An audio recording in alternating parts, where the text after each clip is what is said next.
If you're having suicidal thoughts or feelings or feel like you have no hope, please call 988.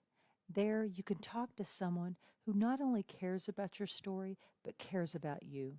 Please reach out today. Thomas P. Murphy once said, "Minutes are worth more than money. Spend them wisely." At Minutes Wisely, we take that to heart. Our mission is to decrease veteran suicide by providing life-changing experiences for veterans, first responders, and Gold Star families. We believe that we can make a lasting impact by rekindling a sense of purpose and fostering community through sponsored tickets to sporting events. These experiences are not just about the game, they're about the moments that can change lives. A simple sporting event can boost joy and instill a sense of renewed hope and purpose for those who have served. Join us in making a difference. Become a moment maker and empower a veteran with rediscovered hope. Visit minuteswisely.com for more information and to get involved. Together, we can make every moment count.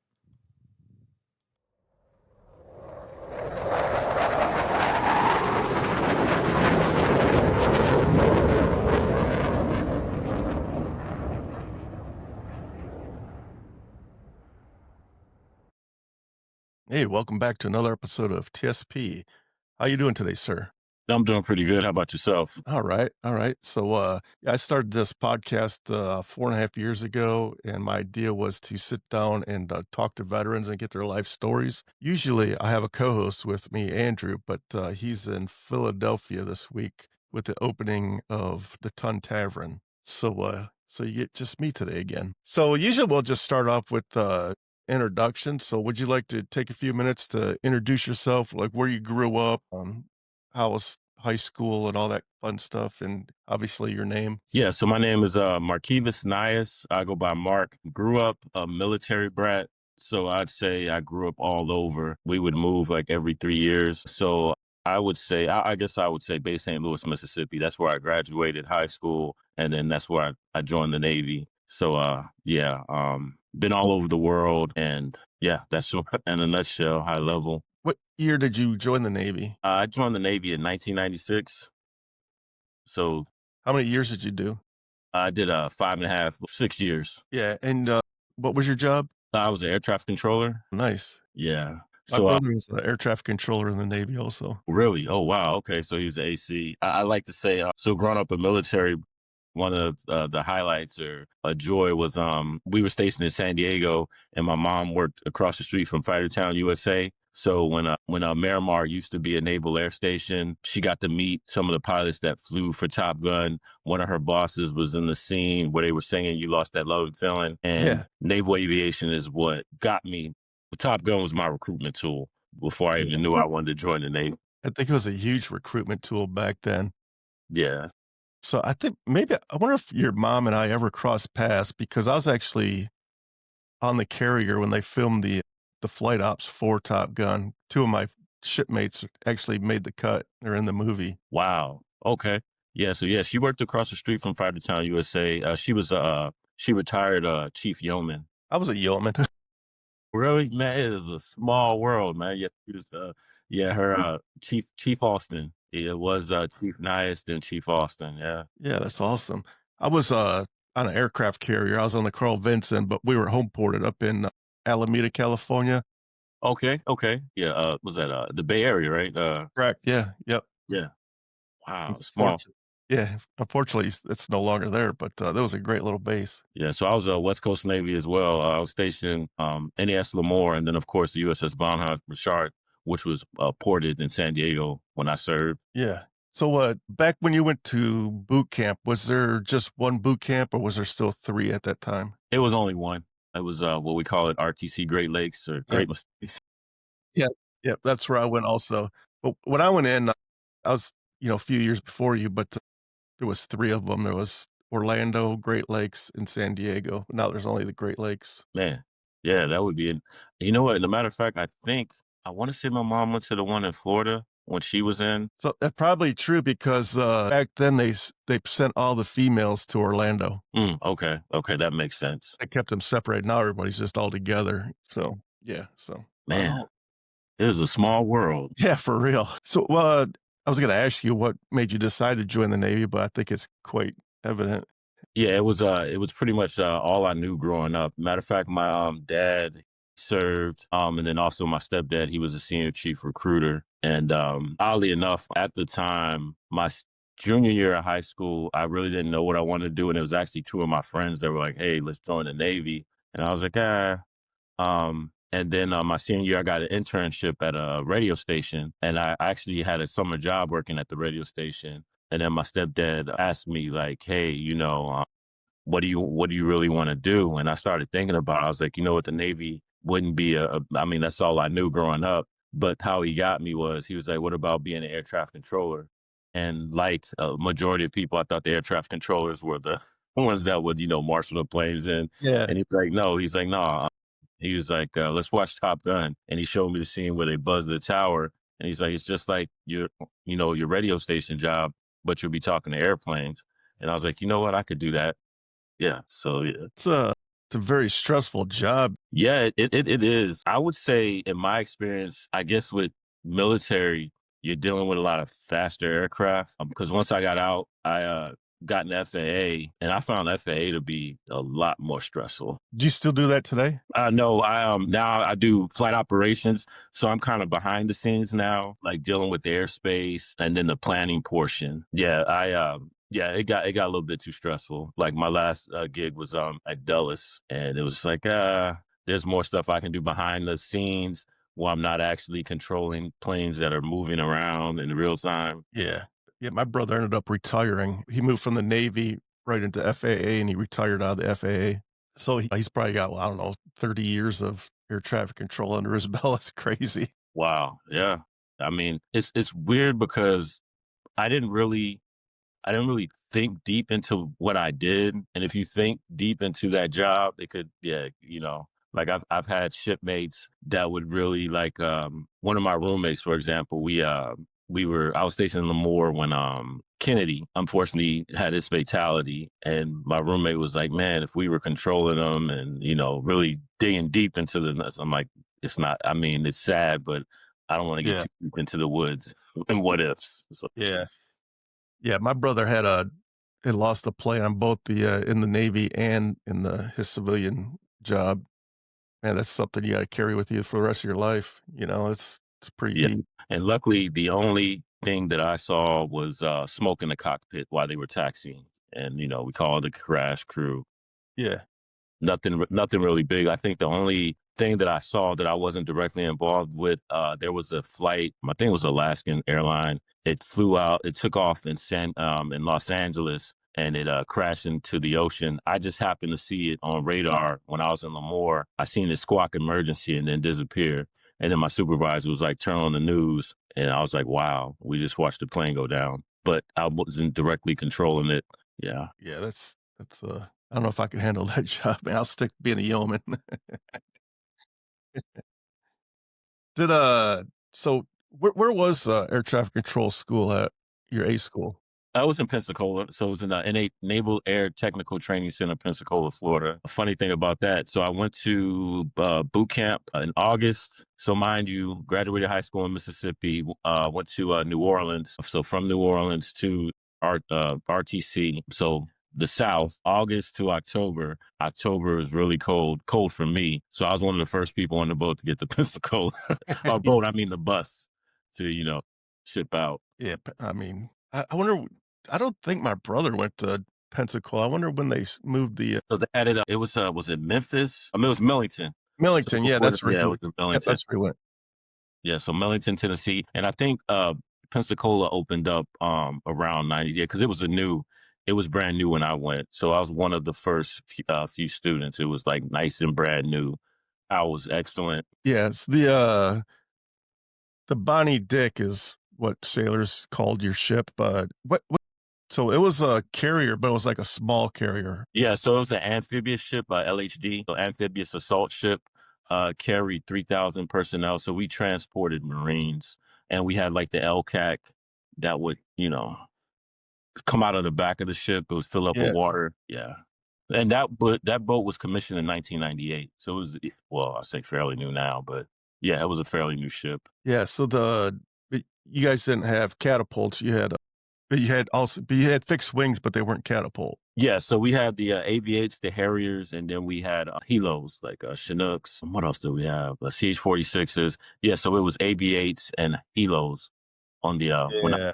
Did, uh did you guys do a Westpac? yeah, so I did a Westpac in 2000. We also did what else did we do? We went to like was it when they we also went to San Francisco Fleet Week. We went to San Francisco for Fleet Week, and then we went to Cabo, and unfortunately 9/11 happened, and we had to ship out. We shipped out on December of 2001. So I got there in 2000, and these were the revolutions that happened. And then in between, we did like workups and operations, like training operations. Bro, well. Did you guys ever do a rim pack? No, not while I was on. That was a pretty fun cruise.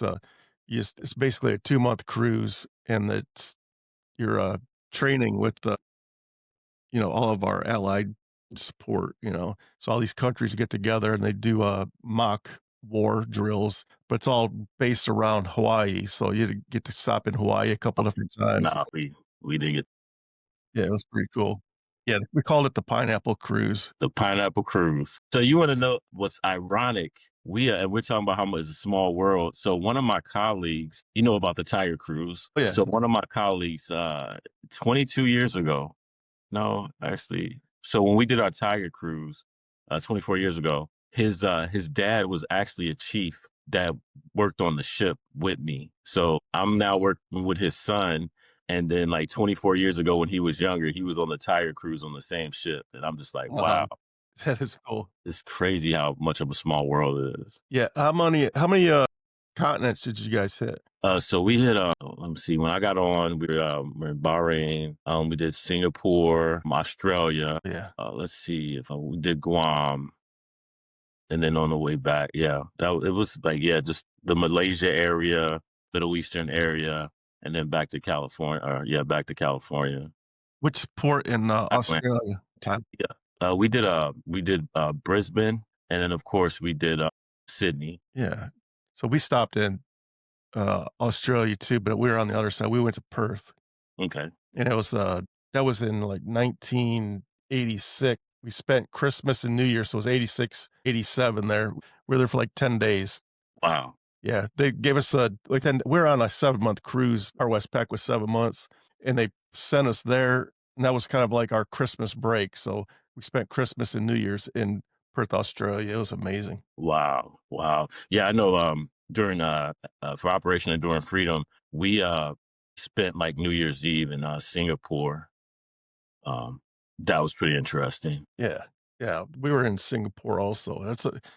I didn't really expect Singapore to be such a nice city. Was very, very clean, very clean.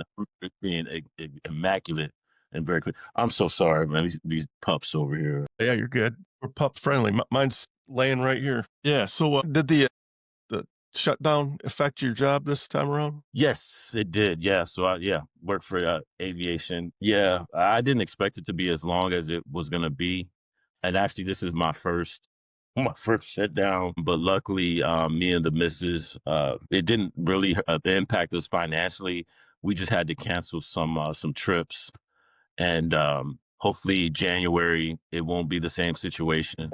But yeah, it impacted me and my work colleagues. Yeah. Are you back to work now? Yep, I'm back to work, and I was not furloughed. I'm accepted, so I'm it was work as usual for me. Yeah.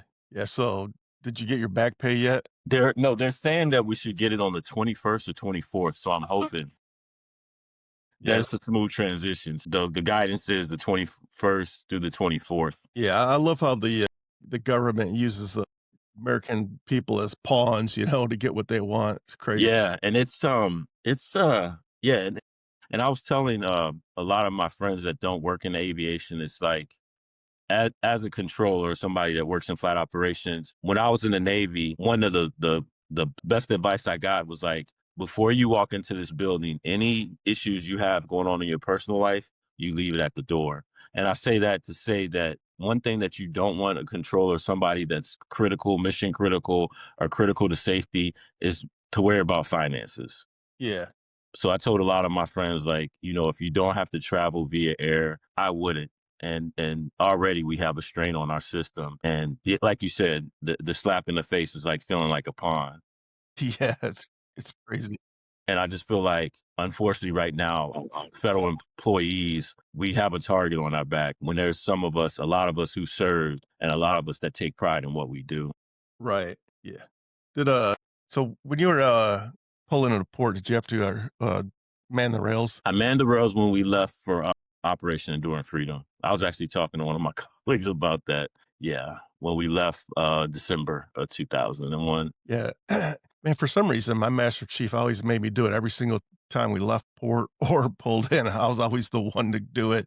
I mean, it was cool. I did it for when we pulled into Pearl Harbor a couple times, and man, that was emotional.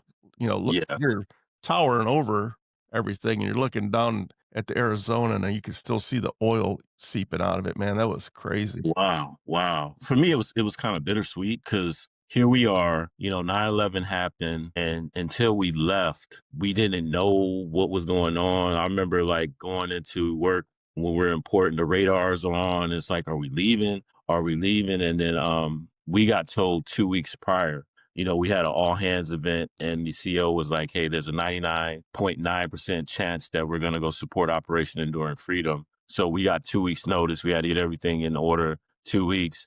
And then here it is, we leave. I'm manning the rails. San Diego is beautiful, but we're going into the unknown. We're going to fight a war, which I didn't mind because, hey, this is what I signed up to do. And it was just like, I just remember just standing there like, we're going out into the unknown. This is such a beautiful sight, and just being really conflicted, right? And then just afterwards, we manned the rails. Like, all right, let me get my head in the game. We're gonna support our country. Yeah. So you went to Australia, so you're our shellback. Yes, so I did do the whole equator. Yeah, I am a shellback. Oh God, these dogs. Do you mind if I close the door? Yeah, you're good. Go ahead. Getting a little rowdy this morning. It's always the smaller ones that are the Oh, yeah. most local. Yeah, so a funny story about the shellback experience. So one of my colleagues, he was like I call him the Eddie Murphy. He's like the clown, likes to get people riled up. Yeah. So they paired me with him. So I was the first person to go through and the last to go through. And then one of the embarrassing things they made me do was saying on bended knee to one of our officers. And that's when I learned that people of color, we can get sunburnt. Afterwards, I felt sick and like just my skin was like irritated. I went down to medical on the ship and they're like, yeah, you got sunburn. So we had a lot of people on the boat, a lot of people with no shaved chits for a while because a lot of people got sunburn. Yeah. Yeah, yeah. Yeah, speaking of, people of color, did you happen to, run into any racism while you're on the ship? Not on the boat, but on my first duty station in NAS Lemoore. And so with my mom being a chief, she helped me drive from Pensacola to NAS Lemoore. When I went to PSD, my mom helped me check in, and one of the guys, the personnel man that worked, one of the yeomans that worked at PSD, Yeah, told my mom to check me to go into, put on her uniform and go with me to check into my first duty station. Reason being, unbeknownst to me, they were under investigation from the EEOC. They had a newly African American airman that they revocated, and there was some racial issues behind that. At that time, I didn't know. My mom didn't. They didn't, and I'm glad she didn't tell me. But it was one of that experience in my first duty station. There were a lot of racism. yeah. And then later to come to find out, actually a couple years ago, one of my shipmates revealed that one of the chiefs didn't care too much about African Americans. So yeah, That's messed up, man. yeah. Yeah. So, is there anything that, you learned while your time in the military? Yeah. So one thing that I appreciate is with the FA or with being a controller in the Navy, they cross train you. So they train you at air traffic control school. They train you to be a radar controller, tower controller, and work in flight planning. Then also, it was always told and instilled to be fluid. One thing that you do as a controller, you anticipate. You want to anticipate what the airplane is going to do. And then they also have anticipated separation. So they teach you to think ahead and anticipate what the plane is going to do. So that instilled situational awareness, and then also in life being fluid. And then also when you're on a ship, shipmate, Yeah. that the outside world, once you leave that port, you can't control what goes on when you leave. So it taught me to be fluid, to also look ahead, see the big picture. And then, when things happen that are out of your control, only worry about what you can control. Right. Yeah. I wish that the civilian world would take some pages out of the military because, for instance, how long was your air traffic control school? So I went in February and no, I'm sorry. I went in October and I graduated in February, October, November, December, January, 5 months. So, yeah, to do that job in the civilian world, you'd have to go get a 4-year degree. Yeah. Here's the militaries. They just take an 18-year-old kid, give him a crash course, 5-month crash Yeah. course, and say, "Okay, here, go land this airplane." Like, Multi-million-dollar fighter. yeah, that's amazing to me, you know? It would And take it and then you'd take you years of, experience to even, like, to do what a 18, 19-year-old kid would do in the military. yeah. And then also that's what is it, high stress. Like now I work flight operations, it's like behind the scenes. And some people as far as like pressure and stuff. And I'm like, look, to help people put things in perspective, I'm like, do you know what a bad day was when I was controlling aircraft? A bad day is if somebody died. And I'm like, nobody died today. We're like, your Yeah. bad day is not really, I mean, yeah, it sucks, but let's perspective. Did you guys ever have any flight deck mishaps? We did. We had a flight deck. Unfortunately, we had some Marines die. Was it 2000? We're doing flight ops off the coast of San Diego, and the helos were doing hop to hop from different aircraft, from like different aircraft carriers and amphibious ships. And unfortunately, I forget what ship it was. They landed not on our ship, but they tipped over, and it was like December. I want to say December 2000. Yeah. That's pretty wild, like, in the Navy, even if you're in peacetime, you're always training like you're at war, so Yes. any moment, working a deck is, most dangerous job on the planet. I don't care if we're in war or not. It's crazy. And I have the utmost respect for people that work deck. Matter of fact, one of my shipmates, he worked on the flight deck, and 20 years after, we're still going to the VA and like a lot of stuff that he has. Yeah. Yeah, and then we used to joke that even in the water tasted had a hint of JP5 or jet fuel, and come Yes. to find out one of my disabilities is my digestive system because of Yeah. I tell people that all the time, like, the water you drink out of the Scuttlebutt, and it's like, it smells and tastes like JP5, man. yeah. How do you cross that up? Makes no sense. And then, and this is crazy. So on the boat, I had a skin condition, and I never knew what it was, but they were like, when you get off the boat, when you get out of the Navy, it'll go away. So don't worry about it. So then we were in port, the condition would go away.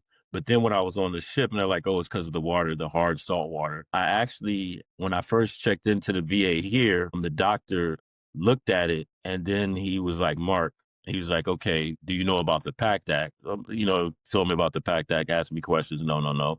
And he's like, we're going to have to do a toxic chemical exposure. And I was just like, wow, this is interesting. Yeah, did you go through that? What was that like, going through the toxic exposure thing? I'm still waiting to get the, Oh, okay, yeah.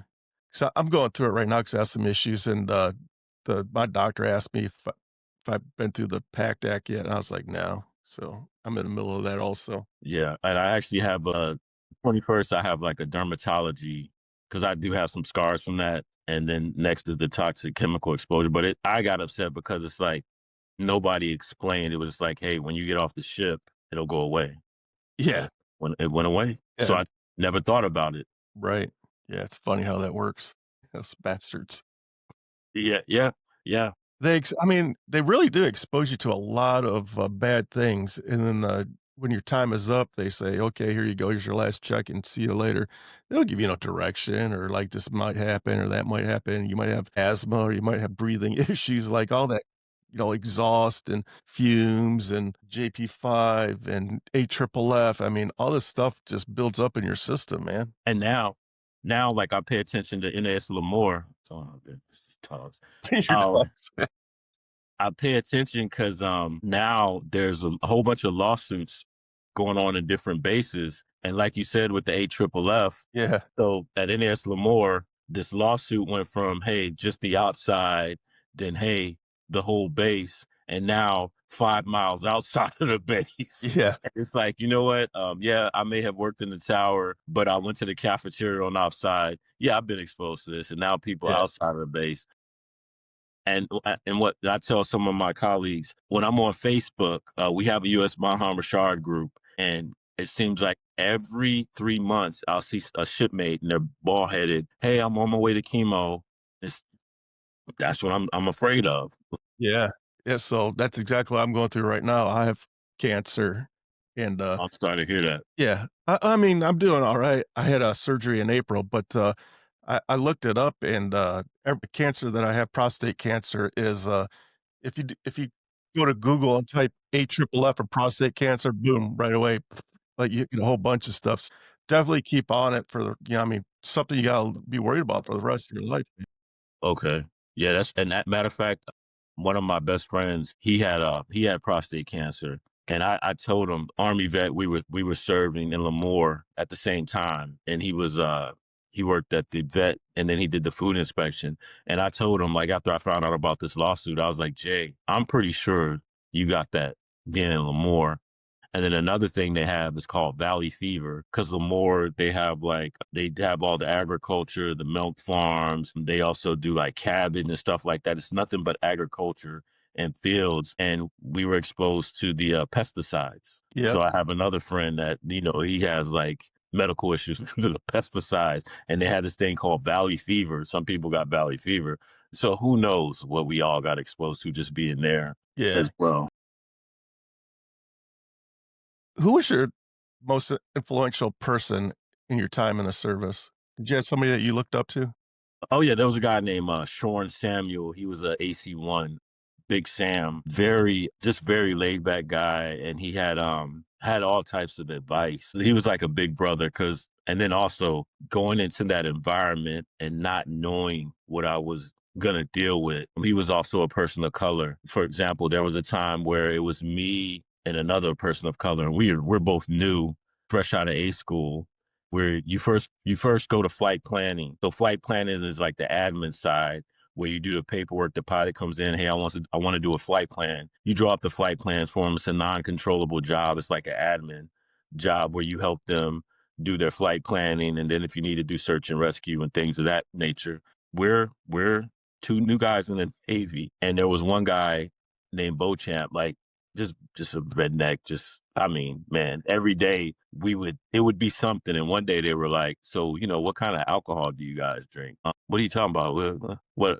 And then I'm like, what do you guys drink? No, we don't drink them brother drinks. But there was one time it was like a very tense racial issue. So we went upstairs and got Big Sam. So these were two E4s, we're E3s. And Big Sam just went down and he handled it. And he helped coach us through without saying so many words. Like, Yeah. Yeah, you right. know, when things like this happen, you have to call it out.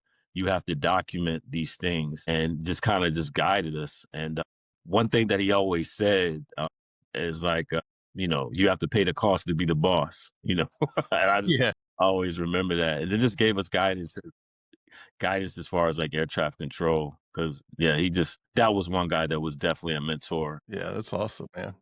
You still talk to AC-1? Yeah, he's actually working. He's a controller for up there in Oakland Center. Oh, nice. Yeah, at one time before I got back into the federal government, I used to work at American Airlines. I was a program manager, and my Arab expertise was like cross-polar, Russian, Asia Pacific region. So every 6 months, I would have to go to this working group. They call it the cross-polar working group. No, I'm sorry, the Oceanic Working Group, and I would have to go to Livermore, California. And it was like a working group with the airlines and then air traffic control. And you had American Airlines, the big three, and then you would also have like Asian airlines, and we would just all collaborate. Okay, here's a new air traffic initiative, and as it being like we would get to tour Oakland Center. So there was AC-1 Sam, and then there was another AC-1 that worked at Oakland Center. I would go meet up with them. They would give me a tour. So I think the last time I saw him, because I went back into the federal government when COVID happened. So last time I saw him was like 2000, 2020. All right, right on. Shout out AC1 Sam. Yeah, yeah. So, do you think the your time in the military and the Navy shaped your life, your path? Yeah, it gave me a foundation, and it gave me a very good foundation. And even I have another friend. He was oh man, he was ETC. And I can't think of his last name. Ford, Darnell Ford. So it gives you a foundation, and then I'm pretty sure you can relate this as well. The friends that you meet in the military, it is for life. Yeah, And you can go without seeing a person for years or even talking for a while. And once you guys click, you click. It helped my network. I wouldn't be where I'm at if it wasn't for my network. And then it gives you adaptability. Like I grew up, like I said, I grew up throughout the whole United States. So I could easily go for example, when COVID hit, and they let go of 30% of the management, and I was part of management, and we didn't know how bad this was going to be when I worked at the airline, and a lot of people like, this is going to be just as bad as 9/11. I was able to again plan ahead and say, okay, let me pivot, let me see what I can find in the federal sector. Ended up moving from there to getting a job at the AMC, up Air Mobility Command at Scott, and then pivot again and then move out here. Had I not been in the military, I wouldn't have been able to like make those moves and be able to adapt. yeah, for sure. Yeah, if you were presented like a young kid, 18-year-old kid in high school, and he's thinking about joining the military, what type of advice would you give him? I would say, observe. Like just pay attention, be quiet, and observe when you get in, and don't give yourself undue attention. Yeah, And for just sure. take it all in. And there are gonna be days where you're really not gonna like it, but those days will be worth it. I would not be where I'm at had it not been for the military. So when I worked at American Airlines, being a program manager, it was me and a retired Marine loadmaster. Whenever there was an interview and there was a military personnel, or yeah, a person that was a veteran interviewing for the job, they would bring us in because we would have to kind of explain some of the military nuances or things they didn't understand. But I knew that person's worth ethic, and I knew what school they came from.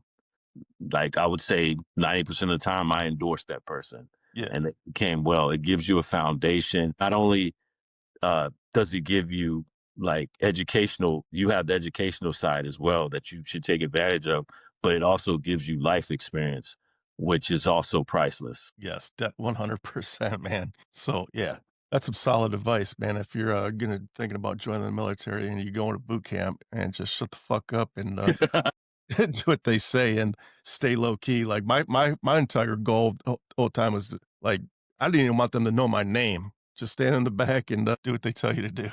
So when I graduated, they were like, "Why didn't you tell us your dad was a sand chief?" I'm like, "I didn't want you guys to know don't want to know anything about me." but I have to tell the story, and I remember it clear as day because I was talking about boot camp, and I'm like, I remember everything like it was yesterday. So we had a guy that just kept asking questions as soon as we got off the boat, as soon as we got off the bus, and they called him Question Man. The whole time we were processing in from getting off the bus, they made him have his hand raised the whole time. And I was like, note to self, just shut the fuck, don't say nothing. Fuck up, man. Yeah. They're like, all right, Question Man, you got any questions the whole night? Yeah. Don't try to be funny. Don't try to be a smart ass, man. Just do it and get it over with. Don't make it hard on yourself, that's for sure. And don't No. ever volunteer, man. Like so when I was in Great Lakes, I'm from Detroit, so Yeah. I was already used to the cold weather. But Great Lakes is right in Chicago, right? So Yeah. and I went in January 20. Oh my goodness. That was like day after my birthday. Yeah, it was 3 days before my birthday, so I spent my birthday in boot camp, but, it was snowing like hell up there, and, the company commander says, "Hey, has anybody here never seen snow before?" Man, like a dozen guys raised their hand, I was like, "Oh, man, I saw this coming a mile away." Like, "Oh, you never saw snow before? Grab a shovel and get outside." Man. Hey, don't ever raise your hand, man, you gotta be smarter than that. Oh yeah. Oh yeah. Yeah. Yeah. Definitely. you know something bad's coming. You just No. volunteered yourself. They say never again volunteer yourself, Navy. Yes. Yeah, I really loved my time in the Navy. It really molded who I am and definitely put me on a different path than where I was going when I was a teenager. Yeah, Yeah. I would not be the same person without it. Like my colleague, shipmate, brother, and mentor, ET1 Darnell Ford. Well, he actually retired at ETC. You know, I go through life struggles, and I'll call him. And one thing he says is like, Mark, your military training has prepared you for this. Like we had with the shutdown. So I'm talking to him. He's like, Mark, you know, your military training has prepared you. And he's like, in moments of despair right now, you should see opportunity. And this was opportunity for me and the missus to be like, you know what, we're not hurting this double income, but we can tighten our budget more. Right, yeah.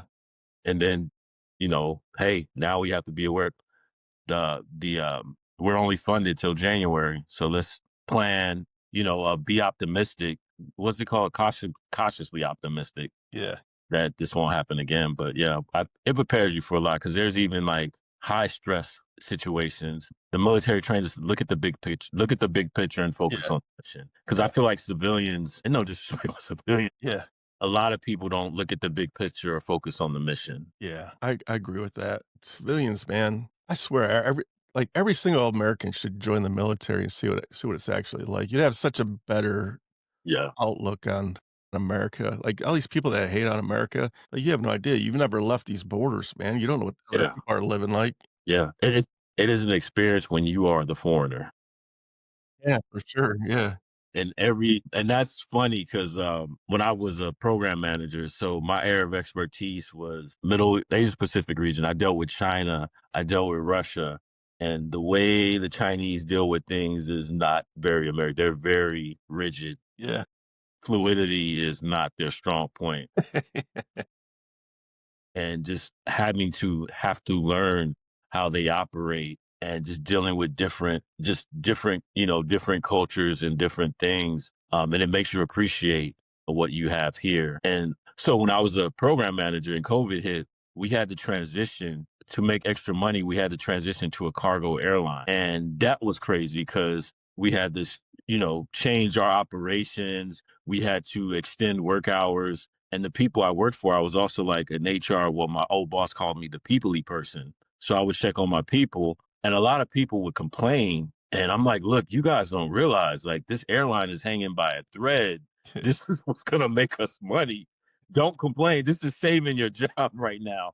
And I used to just be baffled, like big picture, you know, nothing's guaranteed. And it used to just annoy me. Like, you guys don't realize what's going on and look at the big picture. Yeah. When people, complain about this country and they, whatever president is in office, you're gonna have 50% of the country that hates them, and they're gonna wanna move out of the country, and they're very vocal about, "I'm moving out of the country, this is gonna suck." And I always go back to when I was in Mombasa, Hmm. Kenya. A lady approached me. I was walking down the street right downtown Mombasa. I was right by the I don't know if you remember, like, from National Geographic or high school, there's big, huge elephant tusks that cross the road. Yeah. I was right over there by that, and Wow. this, lady that was, most places I went to, a lot of people spoke English. Not in Mombasa, it's a very, very, very third world country-ish type, scenario, and this lady, she approached me with a newborn baby, and, she only spoke Swahili, so there Hmm. was no communication, but I was getting what she was trying to say. It was a newborn baby, and she was crying, and she's trying to give me the baby. Wow. Her situation was so bad that and she loved her baby so much that she was willing to give it to a complete stranger to take it back to America, and that always whenever I see somebody bashing our country, I'm like, "Man, you want out of this country so bad, I guarantee you there's somebody out there that will trade places with you and be happy to do Yeah. that. Yeah. Stop complaining and understand what you have in this country." It blows my mind. And like even now, you know, a lot of people don't understand the ins and outs of the federal government or Yeah, all the jobs of the federal government and how the federal government helps to ensure that, you know, the have-nots have. Our yeah, country is safe, our roads are good, you know, wildlife and parks. And it bothers me because, some people like, oh yeah, the federal government. I'm like, do you know how hard it is to get a federal government job? How much more you have to do Right. than a regular civilian job? What assessments you have to take? And I'm like, do you realize the veterans side of that? Like, we join the military because we want to serve. We go into the federal government because we also want to. You have to take an oath when you're a federal employee, and that right now, because even with the shutdown, people would check in with us like, hey, how are you guys doing? And a lot of people were like, the money part, yeah, that sucks. But the other part is the perception of what we do, who we are. And yeah, there are that 10% or that 2% of people that are lazy. But it's Yeah. like, man, no, there's a lot of things that we do. And then on top of that, we worked for free for 41 days. And some of our jobs yeah, they're very stressful and critical. Like, don't question our patriotism and our Yeah. professionalism. Yeah. Yeah. And I know the president has a huge job, but he doesn't really define who our country is, man. So you don't like the president, so what? In 4 years, vote for the next person, like Yeah, get over it. It's still your commander in chief. Like, just I don't I've liked the president since Ronald Reagan. So, but I just deal with it. yeah, Like yeah, whoever's sitting in office doesn't determine what I do when I get up out of bed and I go do my daily thing. You know what I'm saying? It's not. yeah, yeah. I mean, it's a big deal in the whole scope of things, but it doesn't really control what I do every day, so get over it, man. No, life goes on. Like, we gotta live. Exactly. We gotta carry on our day to day. Yeah. Yeah, don't worry, in 4 years, we can bitch about somebody else. I mean, it'll never be utopia in a perfect world, right? Nah, it'll no, no, it'll never be perfect. It'll never be perfect. Yeah, because I remember, you know, um, when George W. Bush was president before 9/11, it was like, oh man, we getting all this money, we doing all this stuff. 9/11 happens, and we're out to Yeah, see that there. People are bitching. I'm like, hey man, we got our raises, and this is what we signed up to do. right. Yeah. Let's just get it done and move on. Yeah. I think that's the difference between, veterans and civilians, though. In the military, they teach you, whether if you don't like this guy or not, you still have to respect his seat, Yeah, and just move on. yeah, yeah. Because we've always had that. We've had that where we had to do a mission or something. Hey, we don't like it, we don't understand it, but hey, that's the assignment. Yeah, exactly, just do it. Yep. Yeah. Bitch about it later, don't bitch about it before, just go do your job and then Yeah. bitch about it later, you know? You know what? And I think that's where so when people complain, I ask them, I'm like, do you have a solution? If you have a solution, okay, let's do it. If you don't have a solution, you're complaining. I don't Right, want to exactly, hear about it. And I exactly. think I got that from the military. Yeah. Hey, before we wrap it up, I just wanna talk about your transition and, from military life to civilian life. How did can you walk us through that? So yeah, so when I got out, this was before. So the FAA was really like it was closed. And then this was like, so yeah, this was like 2002. It wasn't electronic.